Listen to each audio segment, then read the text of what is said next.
கற்காத மன்னனின் நிலைமை. மரகத நாட்டில் பூபதி என்ற மன்னன் நாட்டை ஆண்டு வந்தார். அதிகமாக கல்வி அறிவு இல்லாதவர். ஆனால் அவர் தந்தை நல்ல கல்வி அறிவு பெற்றவர்.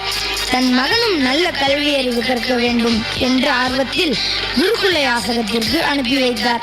என் தந்தை தான் மரகத நாட்டிற்கே மன்னர். அவருக்கு அடுத்து நான் தான் மன்னராவேன். பிறகு எதற்கு நான் படிக்க வேண்டும் என்று குருவிடம் விதண்டவாதம் செய்தார். குருவும் எவ்வளவோ சொல்லி பார்த்தார்.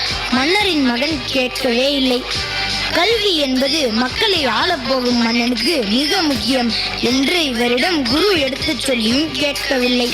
குருவுக்கு தெரியாமலேயே குருகுலத்தை விட்டு திரும்பவும் அரண்மனைக்கு சென்று விட்டார். தந்தையும் எவ்வளவோ அறிவுரைகள் சொன்னார். கடைசி வரை கேட்கவே இல்லை. இந்த வருத்தத்திலேயே மன்னரும் நோய்வாய்ப்பட்டு இறந்து விட்டார். வாரிசுப்படி அடுத்த மன்னராக, மரகத நாட்டு மன்னராக பூபதி முடிசூட்டப்பட்டார்.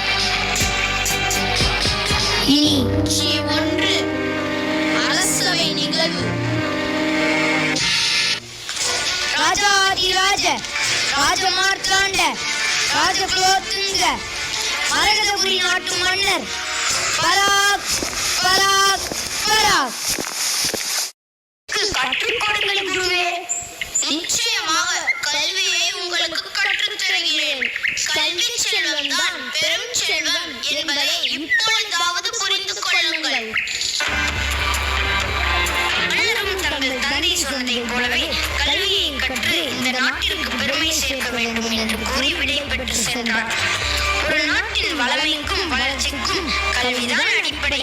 இந்த கல்வி வளர்ச்சி பெற்றால்தான் ஒரு நாடு அனைத்து வளங்களையும் பெற முடியும் என்பதை உணர்ந்து மன்னர் கல்வி கற்கத் தொடங்கினார்.